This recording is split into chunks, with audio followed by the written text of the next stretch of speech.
حضرت امام حسین کے ساتھ 82 لوگ تھے، جس میں عورتیں اور بچے بھی شامل تھے۔ کتنی حیرت کی بات ہے کہ یزیدیوں میں امام حسین کا اتنا خوف تھا کہ جہاں امام حسین صرف 82 لوگوں کے ساتھ میدان کربلا میں تھے، جس میں عورتیں اور بچے بھی شامل تھے، وہیں یزید نے مقابلے کے لیے آپ کے سامنے 22,000 کا لشکر بھیج دیا، جو کہ امام حسین کے سامنے 100 گنا سے بھی زیادہ تھا۔ امام حسین کے سامنے یزیدی فوج کے حوصلے پست ہو گئے۔ آخرکار انہوں نے یہ فیصلہ کیا کہ اگر امام حسین کو ہرانا ہے تو ان کا پانی بند کرنا پڑے گا، تبھی ان کا مقابلہ کیا جا سکتا ہے۔ دن گزرتے گئے اور 7 محرم کا دن آ گیا، اور 7 محرم کو ہی یزیدی فوج نے امام حسین کے قافلے والوں پر پانی بند کر دیا۔ آپ کو بتاتے چلیں کہ کربلا کے میدان میں پانی کا کوئی بھی انتظام نہیں تھا سوائے نہر فرات کے، لیکن 7 محرم کے دن نہر فرات کا پانی بھی حضرت امام حسین کے خیمے والے لوگوں کے لیے بند کر دیا گیا۔ حضرت امام حسین اور ان کے ساتھ موجود تمام جوان لوگ تو اس پیاس کو برداشت کرتے رہے، لیکن چھوٹے چھوٹے بچے اور عورتوں کا پیاس کی وجہ سے برا حال ہو چکا تھا۔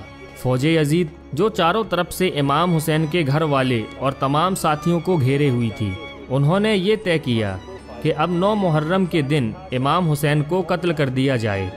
حضرت امام حسین نے حضرت عباس سے کہا، عباس جاؤ یزید کی فوج کے پاس اور ان سے کہو ہمیں ایک رات اللہ کی عبادت کرنے کے لیے دی جائے۔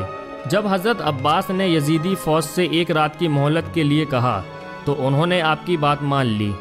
جب تک 9 محرم کی تاریخ آئی تب تک حضرت امام حسین کو یہ یقین ہو چکا تھا کہ یزید کی فوج کا مقصد صرف اور صرف مجھے شہید کرنا ہے، اس کے علاوہ یزید کچھ بھی کرنے کے لیے تیار نہیں ہے۔ اس لیے حضرت امام حسین نے 9 محرم کی رات میں اپنے تمام خیمے والوں کو ایک جگہ پر اکٹھا کیا، اور آپ نے کہا کہ یہ بات تو طے ہو چکی ہے کہ یہاں پر موجود سبھی لوگ 1-2 دن کے اندر شہید کر دیے جائیں گے، اس لیے یہاں موجود آپ میں سے جو بھی ابھی واپس لوٹنا چاہتے ہیں وہ لوٹ سکتے ہیں۔ حضرت امام حسین نے فوراً خیمے میں جل رہے تمام دیوں کو بجھوا دیا اور اندھیرا کروا دیا تھا تاکہ جو بھی جانا چاہے وہ بے جھجک چلا جائے۔ تھوڑی دیر بعد جب دیوں کو دوبارہ جلوایا گیا تو سارے کے سارے لوگ بیٹھے آنسو بہا رہے تھے، یعنی کوئی بھی حضرت امام حسین کو چھوڑ کر جانے کے لیے تیار نہیں تھا۔ آخرکار 10 محرم کا دن آیا اور حضرت امام حسین اور یزید کی فوج کے بیچ جنگ ہونا شروع ہو گئی۔ جہاں ایک طرف یزید کی ایک بڑی فوج تھی تو وہیں دوسری طرف امام حسین کے ساتھ صرف 72 لوگ تھے۔ اتنے میں فوج یزید کا حملہ شروع ہو جاتا ہے اور ہر شہید شہادت کا جام پیتا گیا۔ کبھی حر شہید ہوتے ہیں تو کبھی قاسم شہید ہوتے ہیں، تو کبھی علی اکبر شہید ہوتے ہیں، تو کبھی اونو محمد شہید ہوتے ہیں۔ 3 دن کے پیاسے امام حسین کے گھر والے اور تمام افراد یزیدی فوج سے جنگ کرتے رہے اور ایک ایک کر کے شہید ہوتے گئے۔ حضرت عباس علمبردار سے حضرت امام حسین کے 6 مہینے کے بیٹے علی اصغر کی پیاس نہیں دیکھی گئی۔ آپ نے ایک مشکیزہ لیا اور گھوڑے پر سوار ہو کر نہر فرات کے کنارے پہنچ گئے، اور آپ نے ایک مشکیزہ بھر لیا، لیکن جب آپ پانی لے کر واپس لوٹنے لگے تو یزیدی فوج نے آپ کے اوپر لگاتار تیر برسانا شروع کر دیا تھا۔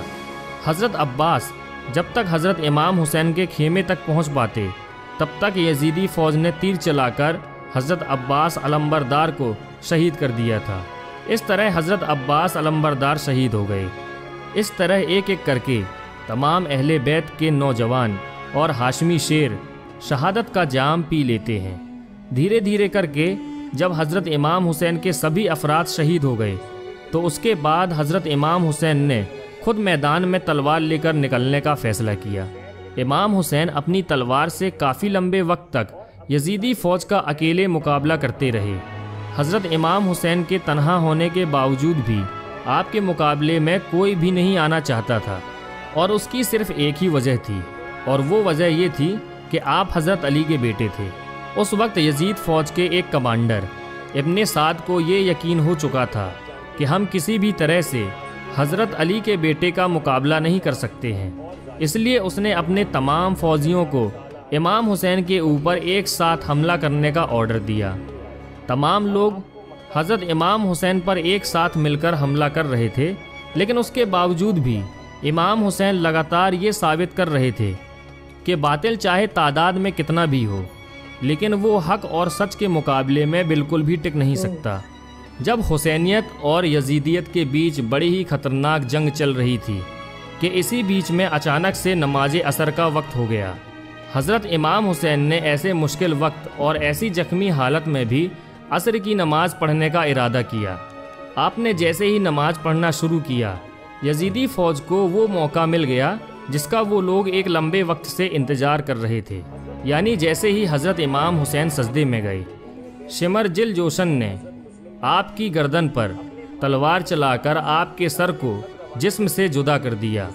حضرت امام حسین کی شہادت کے بعد یزیدیوں نے آپ کے سر مبارک کو نیزے پہ رکھ کر پورے کوفہ میں گھمایا تھا۔ آپ کے سر مبارک کو گلی گلی میں گھما کر جلوس نکالا گیا تھا۔